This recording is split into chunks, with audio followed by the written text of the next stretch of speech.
Assalamualaikum warahmatullahi wabarakatuh. Yang terhormat Bu Dian Prima Sapitri, SAP MAP, sebagai dosen pengampu mata kuliah Implementasi dan Evaluasi Kebijakan Publik. Tak kenal maka tak cinta, tak cinta maka tak sayang. Perkenalkan, saya Gary. Kami dari kelompok 4 yang beranggotakan Susilo Ragil Setiawan, Ilham Huzriansyah, dan Fatur Rahman.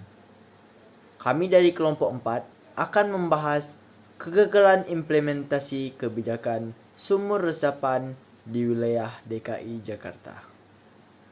Pada bagian pendahuluan, sumur resapan telah menjadi salah satu solusi teknik yang dipilih oleh pemerintah Provinsi DKI Jakarta dalam mengatasi masalah banjir.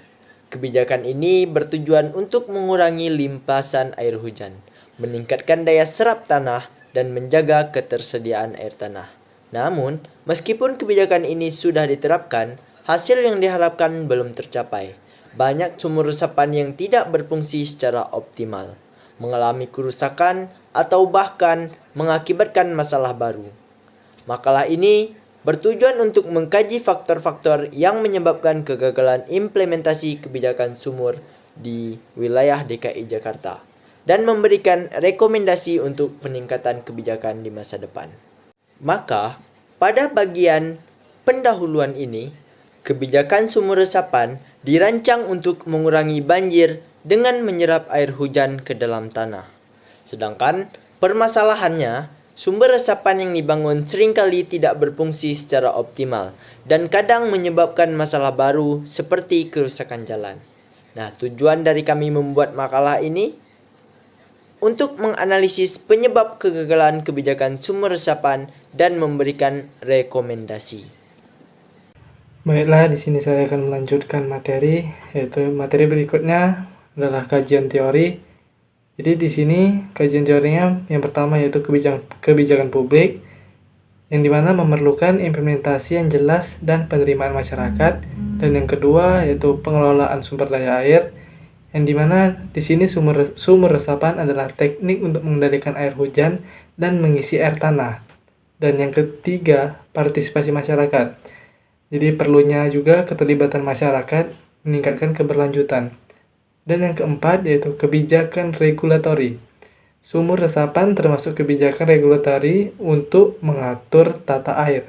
Dan yang terakhir, yang kelima dalam kajian teori yaitu model ambiguity conflict, yang dimana kebijakan ini memiliki tingkat ketidakjelasan dan konflik yang tinggi. Dan berikutnya, sumur resapan kami memakai metode desk study, yang dimana metode desk study adalah metode penelitian yang menggunakan data yang sudah ada, seperti laporan artikel atau dokumen serupa dan berita. Jadi kami mengambil data yang digunakan dalam metode ini disebut data sekunder. Dan dalam PPT ini juga menggunakan metode desk study karena dari berita yang kami dapatkan, kebijakan sumur resapan yang diterapkan oleh pemerintah Provinsi DKI Jakarta di bawah kepemimpinan Anies Baswedan bertujuan untuk mengurangi resiko banjir dengan menyerap air hujan ke dalam tanah. Baik, selanjutnya ada slide pembahasan, yang dimana slide ini membahas mengenai analisis kebijakan sumur resapan. Di sini kebijakan memiliki banyak kendala seperti kurangnya sosialisasi, lokasi yang tidak tepat, dan keterbatasan sumber daya. Kemudian slide berikutnya yaitu membahas mengenai faktor penyebab dari kegagalan implementasi. Di sini ada 3 penyebab, yaitu yang pertama ada keterbatasan sumber daya. Di sini penyebabnya yaitu kurangnya dana untuk pengawasan dan pembangunan sumur yang sesuai dengan standar. Kemudian yang kedua yaitu kurangnya sosialisasi, yang dimana rendahnya pemahaman masyarakat akan manfaat sumber resapan. Kemudian yang ketiga ada kondisi dari geografis. Di sini tidak semua wilayah cocok untuk pembuatan sumur resapan. Selanjutnya yaitu ada analisis kegagalan kebijakan sumur resapan. Di sini bisa kita lihat ada beberapa faktor dari analisis kegagalan kebijakan sumur resapan, yaitu yang pertama ada kondisi tanah yang tidak mendukung, kurangnya koordinasi dengan program lain, perencanaan yang tidak tepat, kualitas konstruksi yang buruk, dan skala implementasi yang tidak memadai. Yang pertama yaitu kondisi tanah tidak mendukung. Beberapa wilayah Jakarta memiliki kondisi tanah yang menghambat fungsi sumur resapan. Lalu kurangnya koordinasi dengan program lain, sumur resapan tidak terintegrasi dengan baik dengan kebijakan lain, dan ada perencanaan yang tidak tepat, yaitu lokasi sumur sering di area yang kurang mendukung.